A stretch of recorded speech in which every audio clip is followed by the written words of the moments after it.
Francesca had lived in the apartment across from mine for 2 years, and I could count on one hand how many times she'd actually spoken to me, mostly just tight nods in the hallway, the kind that said, "I see you exist, but let's not make this a thing." So when she stopped me on Saturday morning outside my door and asked if that guy in the black jacket had found me yet, I just stood there with my grocery bags trying to process what she was even talking about. What guy? She shifted her weight and explained that someone had been hanging around the building yesterday afternoon, knocking on doors and asking which apartment was mine. He'd described me specifically.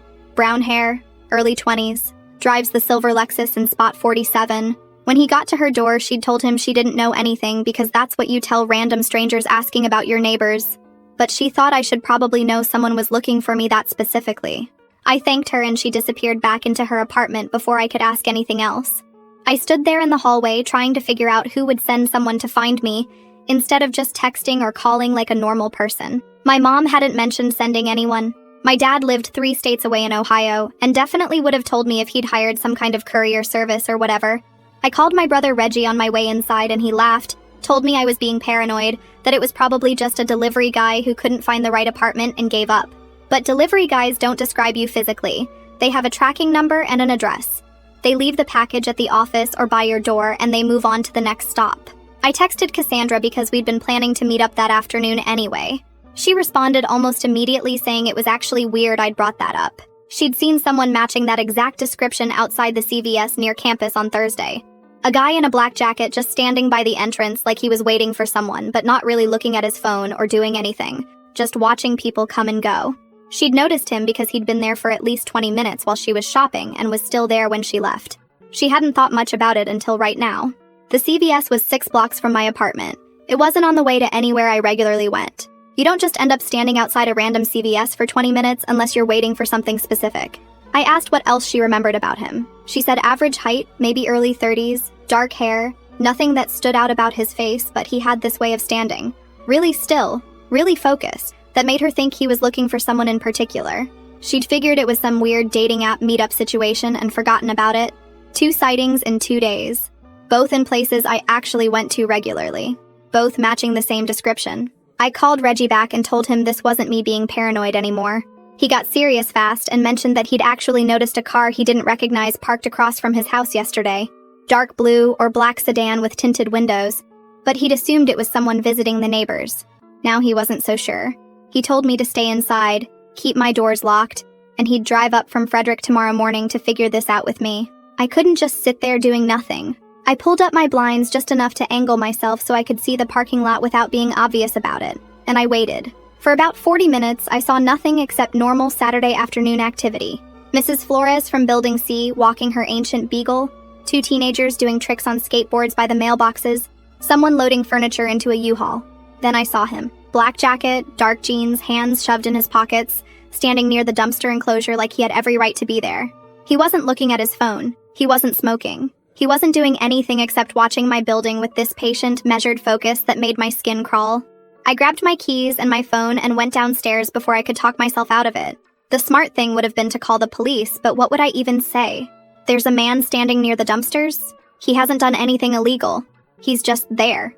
When I came through the side entrance, he turned toward me like he'd been expecting exactly this. Like he'd been waiting for me to come to him. I kept about 20 feet of distance between us. "You've been asking about me," I said. "So here I am. What do you want?" He didn't move closer, just tilted his head slightly and told me he was looking for someone and he thought I might be able to help him find her. He had this calm, reasonable way of talking that somehow made the whole situation feel even more wrong. "I don't know what you're talking about," I said. He explained that the woman he was looking for had gone off the grid about 7 months ago, that her ex-boyfriend was getting increasingly concerned about her well-being and had hired him to locate her. He described her in detail. Short dark hair, mid-20s, petite build, small tattoo of a hummingbird on her left wrist. He said he'd tracked her digital footprint as far as Baltimore and that my name had come up more than once in his research. He seemed to think I might know where she was staying. "I've never seen anyone like that," I said, even though my hands were shaking. He smiled, not friendly, just acknowledging that I was lying, and pulled a business card from his jacket pocket. He told me the ex-boyfriend was offering a substantial finder's fee for information leading to her current address. Enough money to make it very much worth my while. All I had to do was call the number on the card when I changed my mind about cooperating. I didn't take the card. He placed it carefully on the ground between us, stepped back, and walked toward the dark sedan parked on the street. He drove away without looking back. I waited until his car disappeared around the corner. Then I went back inside, locked every lock on my door, and grabbed the burner phone from my desk drawer, the one I'd bought 7 months ago for emergencies I desperately hoped would never actually happen, and dialed the only number saved in it. She picked up on the second ring. "Annette, listen to me. He's coming. Grab what you can and disappear. Tonight." "What happened?" Annette's voice came out barely above a whisper. 7 months ago, she'd shown up at my door at 2 in the morning with a split lip, a black eye that was already swelling shut, and a backpack containing everything she owned that mattered. Her boyfriend Kyle had put her in the hospital twice in the past year. Once for a broken wrist he'd claimed was from her tripping on the stairs. Once for cracked ribs he'd said happened when she fell during an argument. She'd finally decided she was done waiting around for him to actually kill her. I'd driven her to the Greyhound station at 4 in the morning, given her $1,200 in cash that I'd been saving for a security deposit on a better apartment, and watched her board a bus heading west. She'd promised to text me when she got somewhere safe. She'd promised to start over somewhere Kyle would never think to look for her. Kyle had just sent someone to bring her back. He'd found me, which meant he was close to finding her. "Pack tonight," I told her. "Don't wait until morning." She asked where she was supposed to go. She'd been working at a diner in Pittsburgh under a fake name, living in a room she rented week to week from someone who didn't ask questions. She'd finally started to feel like maybe she could breathe again, like maybe she could build something that didn't involve constantly looking over her shoulder. "I don't know yet," I said, "but he knows about me. He described you perfectly, including the tattoo. He's not giving up." There was a long silence on the other end. Then Annette said something that made my blood run cold. She said she wasn't running anymore. Update: I'm not running anymore. That's what Annette said to me on the phone, and I legitimately thought she'd lost her mind. I told her she didn't understand. This guy knew what she looked like. He knew about the tattoo. Kyle was actively hunting for her, and she needed to disappear again immediately. She went quiet for a second and then said she understood perfectly. She'd spent 7 months changing her hair color every 6 weeks, working cash-only jobs under fake names, sleeping in rooms rented from people who didn't ask questions. She was exhausted, she was broke, and she was done letting Kyle control her life even when he wasn't physically standing in front of her. I tried explaining that this wasn't about pride or control, this was about staying alive. But she cut me off and said she was already on the road. She'd left Pittsburgh 2 hours ago and would be at my apartment by midnight. She what? I started freaking out because if Kyle's PI had tracked her to my city, to my name specifically, then my apartment was literally the worst place she could come. But Annette said that was exactly the point. She was tired of hiding. She wanted to deal with this head-on, and she needed my help to do it. When she finally showed up, it was almost 1 in the morning, and she looked completely different from the last time I'd seen her. Her hair was shoulder length and blonde now instead of the short dark cut she'd had when she left. She'd gained some weight back. The kind of weight you gain when you're not living in constant stress and fear. She looked healthy, strong. Nothing like the broken girl who'd shown up at my door 7 months ago. We sat in my living room and I made coffee even though neither of us needed caffeine at that hour. I needed something to do with my hands while she explained what she was thinking. She said Kyle had already taken 2 years of her life. 2 years where she couldn't see her friends without him interrogating her afterward. Couldn't work because he said it made him look bad if his girlfriend needed a job. Couldn't make any decision without his approval. She'd lost herself completely in those 2 years, and she'd spent the last 7 months trying to find herself again. She wasn't giving him any more time. "So what's your plan?" I asked. Because hoping he'll just give up and leave you alone isn't a plan, it's wishful thinking.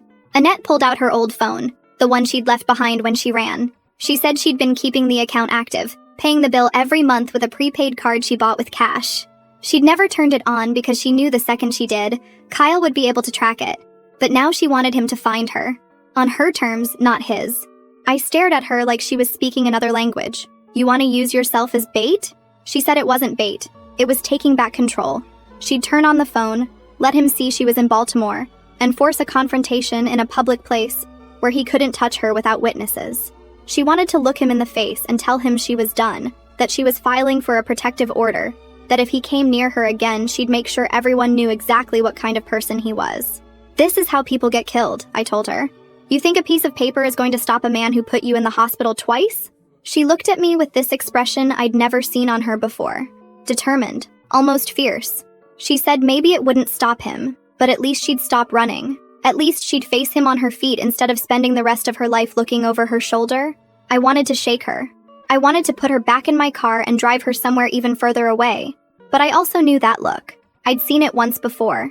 The night she'd shown up at my door deciding she was finally leaving. Once Annette made up her mind about something, there was no talking her out of it. I told her I needed to think about this, and she should get some sleep. She crashed on my couch, and I went to my bedroom, but I didn't sleep.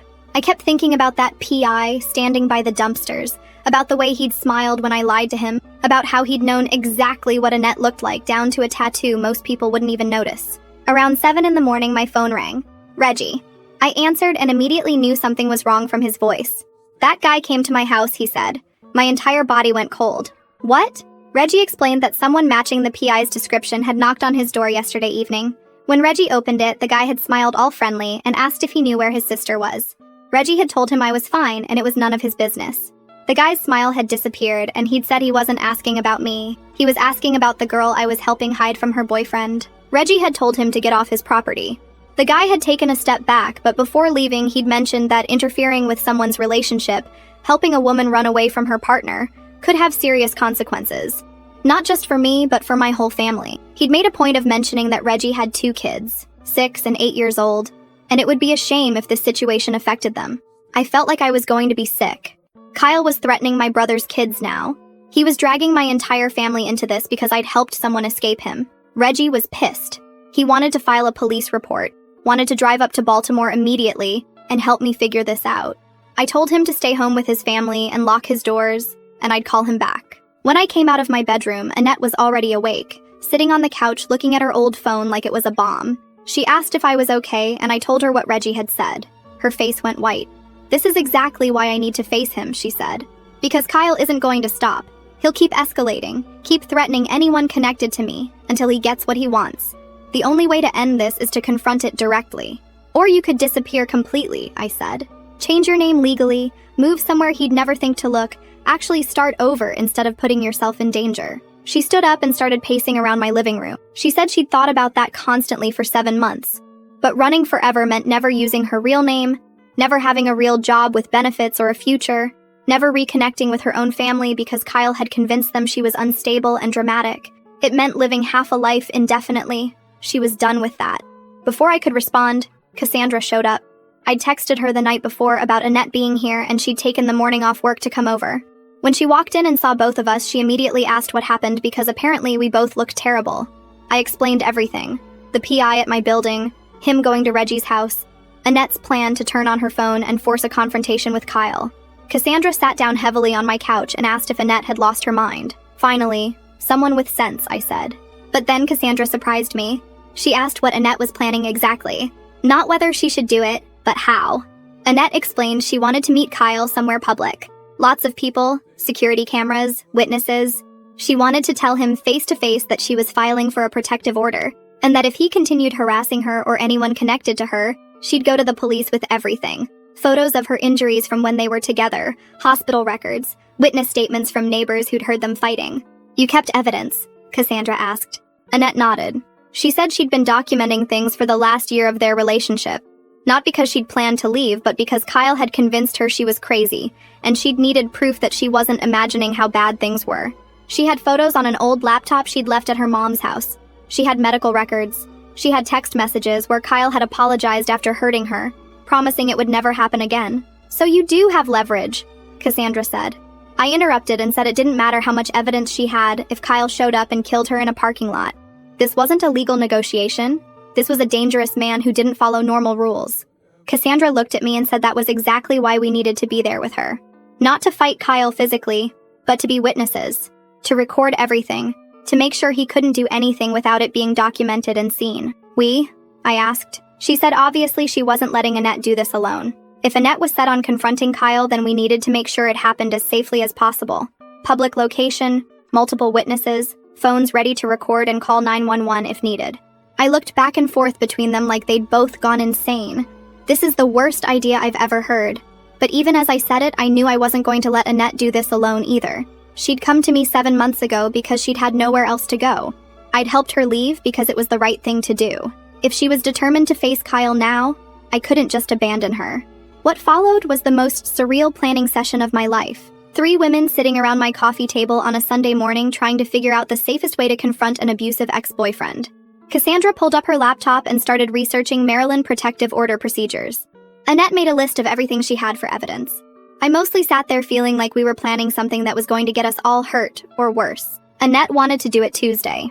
Give herself one day to prepare mentally, then turn on her phone Monday night and send Kyle a message with a time and location. Where? Cassandra asked. We debated this for almost an hour. Mall parking lot. Too isolated in certain areas. Police station parking lot. Kyle might not show up. Restaurant. Too many civilians who could get caught in the middle if things went wrong. Finally, Cassandra suggested the giant grocery store. Huge parking lot. Constantly busy. Security cameras everywhere. Security guard usually visible near the entrance. Public enough that Kyle couldn't do anything without being seen, but not so crowded that innocent people would be in immediate danger. Annette agreed. Tuesday at 3 in the afternoon, middle of the day, lots of shoppers coming and going. I asked what she was even going to say to him. You can't just walk up and hand him legal papers, you don't even have them yet. She said she'd tell him the truth, that she was done running, that she was staying in Baltimore, that she was filing for a protective order, and if he contacted her again or came near her, she was going straight to the police with everything she had on him. She'd tell him to leave her alone and go back to Louisville. And you think he'll just agree? I asked. Annette looked at me and said no. She thought he'd be furious. She thought he'd yell and make threats and try to intimidate her like he always did. But for the first time, she'd have witnesses. She'd have people standing next to her who saw exactly how he treated her. She'd have proof that she wasn't the crazy, dramatic girlfriend he'd always told her she was. Cassandra asked if Annette's parents knew any of this. Annette's face changed and she said her parents hadn't spoken to her in almost 8 months. Kyle had called them after she left and told them she'd had some kind of breakdown, that she'd become unstable and violent, that he was worried about her mental health. Her mom had actually called her mom's sister and asked if Annette had seemed off lately, if there was a history of mental illness in the family she didn't know about. This made me even more convinced this was a terrible idea, but Annette was set on it. She turned on her old phone Monday evening while we all sat in my living room holding our breath. Within minutes, the messages started coming through. Dozens of them, all from Kyle, sent over the past 7 months. The first few were worried. Annie, where are you? I'm scared something happened. Please just let me know you're okay. Then they got angry. You can't just disappear like this. We need to talk about what you did. You're being selfish and childish. Then they turned manipulative. I know you're confused right now, but I forgive you. Come home and we'll work through this together. I miss you so much. The most recent ones from the past 2 weeks were different, colder. I know you're in Baltimore. I know who you've been talking to. You can't hide from this forever. We will talk, whether you want to or not. Annette's hands were shaking as she read through them. Then she opened a new message and typed, Giant on Reisterstown Road, Tuesday 3 p.m. Come alone and we'll talk. Don't come alone and I'm going to the police. She hit send before any of us could say anything. His response came through in less than 30 seconds. Finally ready to stop playing games? I'll be there. That was it. No questions, no negotiation, just confirmation that he'd show up. Cassandra looked at me and I looked at Annette and none of us said anything for a long minute. Then Annette turned off the phone again and said she needed to sleep. After she went to bed, Cassandra stayed for another hour. We sat in my kitchen whispering about how insane this was, how many ways it could go wrong, whether we should try harder to talk Annette out of it. But we both knew she was doing it regardless of what we said. Cassandra asked if I'd told Reggie. I said no because he'd drive up here and try to physically stop this from happening. She said maybe that wouldn't be the worst thing. I said Annette deserved to make her own choices even if they scared the hell out of us. Tuesday morning, I could barely function. I called out sick from my job because there was no way I could focus on scheduling appointments while knowing what was happening that afternoon. Annette was weirdly calm. She showered, ate breakfast, spent time going through her evidence folder making sure she had everything organized. Around 2, we all got in my car and drove to the Giant. We parked near the entrance where the security cameras had the best angle. Annette wanted to stand by the cart return area where there was open space but still lots of foot traffic. Cassandra and I positioned ourselves about 15 feet away, close enough to intervene if needed but not so close that Kyle would immediately focus on us. At 2:55, a dark blue sedan pulled into the parking lot. Different car from the one the PI had been driving, but I knew immediately it was Kyle. He parked 3 spaces away from us and sat in his car for a minute before getting out. And that's when I saw him for the first time. He looked so normal, like someone you'd see at Target or waiting in line at Starbucks. Medium height, decent haircut, wearing jeans, and a nice button-down shirt. He smiled when he saw Annette. Actually smiled like they were old friends meeting up for coffee. He walked right up to her, and I swear to God, he tried to hug her. Last update. Okay, so first, to everyone who said I should have called the cops before meeting Kyle, that we were idiots for doing this in a parking lot, that this was going to end badly. You were kind of right, but also you don't understand what it's like when someone has controlled every aspect of your friend's life for years. Annette needed this confrontation. She needed to face him on her own terms for once. So Kyle tried to hug Annette, and she stepped back so fast she almost tripped. "Don't touch me," she said, loud enough that a woman loading groceries into her car nearby actually looked over at us. Kyle put his hands up like he was surrendering, that same friendly smile still on his face. He said he just wanted to talk, that he'd been so worried about her, that he was glad she finally reached out so they could work through this like adults. The way he said it, so calm and reasonable, made my skin crawl, because I knew what he was really like. Annette told him there was nothing to work through. She was here to tell him to leave her alone, to stop sending people to harass her friends and their families, to accept that their relationship was over and had been over for 7 months. That's when his expression changed. He said 7 months where she'd completely abandoned him without explanation, made him look like a fool in front of everyone they knew, refused to answer his calls or texts like a mature person. He said he'd been patient. He'd given her space to calm down from whatever episode she'd been having, but enough was enough. Episode, Annette repeated. "You put me in the hospital, Kyle." He actually laughed. Said here we go with the dramatics again, that she'd always had a flair for exaggeration. He told her she'd gotten hurt because she'd come at him during an argument, that he'd been defending himself when she fell. He said if she'd just learned to control her temper instead of getting physical whenever she was upset, none of that would have happened. I watched Annette's face and I could see her starting to doubt herself, starting to second-guess her own memories because that's what he did to her for 2 years, made her question her own reality. So I stepped forward and said we had the hospital records, we had photos, we had documentation of everything. Kyle finally looked at me directly, asked who I was again and why I was involving myself in a private conversation between him and his girlfriend. I told him Annette wasn't his girlfriend, hadn't been for 7 months, and I was involved because he'd sent someone to threaten my family. He said he hadn't threatened anyone. He'd simply hired a professional to locate his girlfriend who'd disappeared without warning. If that professional had spoken to people during his investigation, that was just standard procedure. He said I was being paranoid and dramatic, just like Annette, and maybe we'd been spending too much time together feeding each other's delusions. Cassandra spoke up then and said she'd been there too. She'd seen the bruises. She'd heard Annette crying on the phone after he'd hurt her. Kyle turned to her with this look of fake concern and asked if we'd considered that maybe Annette needed professional help, that sometimes people who are struggling mentally can be very convincing when they're telling their version of events. That's when Annette lost it. She started yelling at him right there in the parking lot, asking how he could stand there and lie like that, asking if he actually believed his own bullshit at this point. She said she had proof, photos of bruises, medical records, text messages where he'd apologized for hurting her. She said she was filing for a protective order, and if he came near her again, she'd make sure everyone in Louisville knew exactly what kind of person he was. Kyle's whole demeanor shifted then. The friendly, reasonable act completely dropped, and what was underneath was ugly. He stepped closer to her, not quite threatening, but definitely intimidating, and said she wasn't filing anything. He said if she tried to make any of this public, he'd make sure everyone knew she was unstable, that she'd abandoned her family and responsibilities, that she'd been sleeping around and lying about it. He said her own parents already thought she was having a breakdown. How hard would it be to convince everyone else? People were definitely watching us now. An older couple had stopped pushing their cart to stare. The woman who'd been loading groceries was on her phone. I couldn't tell if she was calling someone or just pretending not to eavesdrop. Annette didn't back down though. She said, "Go ahead. Tell everyone whatever you want." She was done caring what people thought. She was done letting him control her through fear and manipulation. She was done with all of it. Kyle grabbed her arm. He said they were going to go somewhere private and talk about this properly, that she was making a scene and embarrassing herself. He started trying to pull her toward his car. I didn't even think. I just moved forward and shoved him. Actually physically shoved him hard enough that he stumbled back and let go of Annette's arm. I told him to get his hands off her. He looked at me like he was seeing me for the first time and asked if I'd just assaulted him. Asked if I realized that was illegal, that there were witnesses, that he could have me arrested right now. Cassandra stepped between us and said actually there were witnesses to him grabbing Annette against her will, and that security cameras probably caught the whole thing. She said maybe we should go inside the store and talk to security about what just happened. Kyle said this was ridiculous, that he was trying to have a private conversation with his girlfriend and we were harassing him. He told Annette they'd finish this discussion later when she didn't have her friends interfering. Annette said no. They wouldn't finish it later because there was nothing to finish.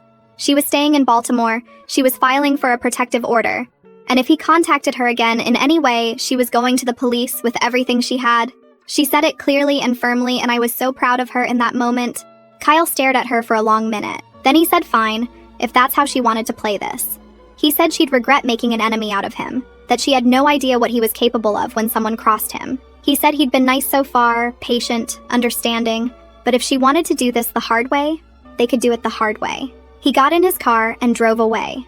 A security guard finally came over and asked if everything was okay, if we needed him to call the police. Cassandra explained that a man had grabbed her friend and we'd intervened. And could we please see the security footage to document what happened? The guard said he'd need to talk to his manager, but he'd seen the end of it, and he could confirm someone had grabbed someone else. We went inside and spent the next hour dealing with store security and eventually the police. A couple of officers showed up and took statements from all of us, from the security guard, from the woman who'd been on her phone. She'd actually been recording video of the whole thing and sent it to the cops. They said they couldn't arrest Kyle based on what happened, but they could file a report, and it would help Annette's case if she filed for a protective order, which she did. The next day, we went to the courthouse and Annette filed the paperwork. The clerk explained it would take a few days or weeks to process, and then there'd be a hearing where Kyle would have the opportunity to contest it. Annette said she understood and she'd be there. Now here's the part that's going to sound crazy, but I swear it's true. Someone commented asking if Kyle's family knew what he was like, and that actually made me realize something I should have thought of before. Annette had mentioned once that Kyle's mom had died when he was young and his dad had remarried. She'd met his stepmom a few times and said the woman had seemed scared of Kyle's dad, always trying to keep the peace, always apologizing for things that weren't her fault. I asked Annette about it and she went quiet. Then she said Kyle's dad used to hit his stepmom. Kyle had told her about it once when he was drunk, said his dad kept her in line and maybe that's what women needed sometimes, someone strong enough to handle them. At the time, Annette had been too scared to really process what he was saying. Now it made horrible sense. Kyle had learned this from his dad. He'd watched his father abuse his stepmother and decided that's what relationships looked like. That's what he thought was normal. This made everything feel even more impossible because how do you fight against something someone learned from childhood? How do you make someone understand that what they're doing is wrong when they literally watched their parent do the same thing their whole life? But Annette said that's exactly why she couldn't back down. Because if Kyle got away with this, if he found another girlfriend after her, he'd do the exact same thing to that person, and to the person after that. Someone had to stand up and say, no, this isn't okay, this isn't normal, this ends here. The protective order hearing was set for the following week. Kyle showed up with a lawyer, an actual lawyer in a suit who immediately started talking about how this was a misunderstanding, that his client had simply been trying to communicate with his ex-girlfriend, that any physical contact had been minimal and non-threatening. He said Annette had abandoned the relationship without explanation, and Kyle had been worried about her mental health. Annette's voice shook when she spoke, but she didn't back down. She told the judge about the hospital visits, about the bruises and broken bones, about the constant surveillance and control. She submitted the photos she'd kept, the medical records, the text messages. She explained about the PI showing up at my apartment, about the threats made to my brother's family. Kyle sat there looking calm and reasonable the whole time. His lawyer kept objecting, kept trying to paint Annette as unstable and vindictive. He said she'd been struggling with mental health issues during their relationship, that Kyle had tried to get her help, that she'd refused treatment and become increasingly erratic. The judge looked at the evidence, looked at the photos of bruises in the shape of handprints, the hospital record documenting cracked ribs, asked Kyle's lawyer to explain those.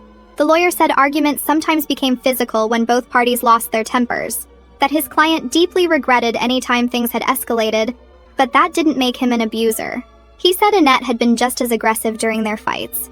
I was sitting in the gallery next to Cassandra and I wanted to scream. The way this lawyer was twisting everything, making it sound like Annette had been equally responsible for her own abuse, was making me physically sick. But then the judge asked Kyle directly, "Did you or did you not put your hands on the petitioner in the giant parking lot last week?" Kyle said he'd touched her arm because she was being irrational and he'd been trying to calm her down. He said he'd been gentle and appropriate and her friends had completely overreacted. The judge pulled up the video on her computer, the one the woman in the parking lot had taken. She watched it twice. Then she looked at Kyle and said that didn't look like someone trying to calm anyone down. It looked like someone trying to force someone into their car against their will. She granted the protective order, temporary for now with a full hearing scheduled in 30 days, but effective immediately. Kyle was ordered to stay at least 500 feet away from Annette at all times, No contact of any kind, no third parties acting on his behalf. Kyle's lawyer started to object and the judge cut him off. She said she'd seen enough cases like this to know what she was looking at. She told Kyle that if he violated this order even once, he'd be arrested immediately. Then she asked if he understood. Kyle said yes in this cold, flat voice that made it clear he absolutely did not accept any of this. We left the courthouse and Annette actually started crying. Not sad crying, but relief crying. She kept saying she couldn't believe the judge had actually listened to her, had actually looked at the evidence and made a decision based on reality instead of Kyle's lies. I thought that would be the end of it. I really did. But 2 days later, Reggie called me. He'd been at work when he got an alert on his home security camera. Someone was in his driveway. When he pulled up the footage, it was Kyle, just standing there staring at Reggie's house. He didn't do anything, didn't approach the door or damage property. He just stood there for 3 minutes looking at the house where my brother's kids lived, then got back in his car and left. Reggie called the police immediately, showed them the footage, explained about the protective order and the threats.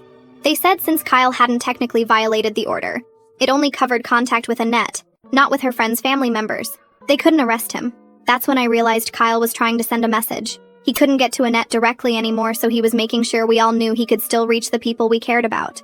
Annette wanted to go to the police about it, but Cassandra pointed out that we'd look like we were harassing him if we kept filing reports about things he was technically allowed to do.